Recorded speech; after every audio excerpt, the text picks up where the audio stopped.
தாவீது ரெண்டு காரியத்தில் உறுதியா இருக்கிறார். ஒன்று கர்த்தர் அழைத்த அழைப்பு, ரெண்டு கர்த்தர் கொடுத்த அபிஷேகம். ஒருவன் வாழ்க்கையில் கர்த்தருடைய அழைப்பும் அபிஷேகமும் மாறாமல் இருக்குமானால், காலையில் இந்த வசனத்தை தியானிக்கும் போது ஆண்டவர் உள்ளத்திலே சொன்ன வார்த்தை இதுதான்: உங்களை அழைத்த அழைப்பும் உங்கள் மேல் உள்ள அபிஷேகமும் உங்களுக்கானதை அடைய பண்ணும். ஹல்லேலூயா. உங்களை அழைத்த அழைப்பும் உங்களுக்குள் இருக்கிற அபிஷேகமும். எனவே தான் ஒரு தேவ பிள்ளை எதுல ரொம்ப கவனமா இருக்கணும்னா, தேவன் அழைத்த அழைப்பை விட்டு மாறாமல் இருக்க. பவுல் தெசலோனிக்கேயருக்கு எழுதும் போது 2 தெசலோனிக்கேயர் 1வது அதிகாரம் அதனுடைய 12வது வசனத்திலே இப்படி சொல்லுகிறார்: நம்முடைய தேவன் உங்களை தமது அழைப்புக்கு பாத்திரராக்கும். அதாவது நீங்கள் அழைத்த அழைப்புக்கு பாத்திரராக்கவும், அப்படி பாத்திரராக்கும் போது என்ன நடக்கும்? தமது தயவுள்ள சித்தம் முழுவதையும் விசுவாசத்தின் கிரியையும் பலமாய் உங்களிடத்தில் நிறைவேற்றவும் வேண்டும் என்று நான் வேண்டிக் கொள்கிறேன். இந்த வசனத்தை புரியும்படி சொல்றேன்.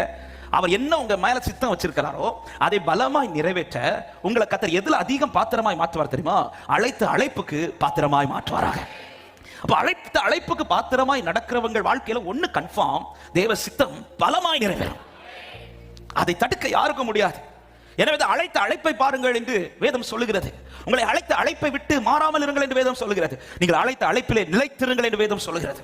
கர்த்தர் அழைத்த அழைப்பை பாருங்க. எனக்கு கர்த்தர் இப்படி அழைச்சிருக்கிறார், எங்கிருந்து அழைச்சிருக்கிறார், என்னை எங்கிருந்து தூக்கி இருக்கிறார், என்ன சொல்லி அழைச்சிருக்கிறார். அழைத்தது மாத்திரமல்ல, அபிஷேகம் ரொம்ப ரொம்ப முக்கியம்.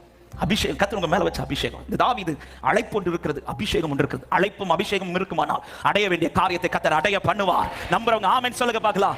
எதையும் சத்துரு தடுக்கவும் முடியாது, எதையும் சத்துரு மாற்றவும் முடியாது. எனக்கானதை அடைய பண்ணுவார் என்று நம்புறவங்க சத்தமாய் ஒரு ஆமென் சொல்லுங்க பார்க்கலாம். ஹல்லேலூயா. அழைத்த அழைப்பில் நில்லுங்கள். தேவன் தந்த அபிஷேகத்தை அவித்து போடாதிருங்கள். தேவன் தந்த அபிஷேகத்தை துக்கப்படுத்தாதிருங்கள். எனவே தான் தாவீதை பாருங்க, அந்த சீட்ல வந்து உட்கார்றது வரையிலும் இந்த ரெண்டு காரியத்துல ரொம்ப கவனமா இருந்தா.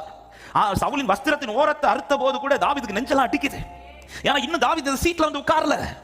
அதனாலதான் ஒரு சின்ன தப்பு பண்ணும் போதும் அவன் நெஞ்செல்லாம் படபடன்னு அடிக்குது. சீட்ல உட்கார்ந்த பிறகு தப்பு பண்ணுவார், அது வேற.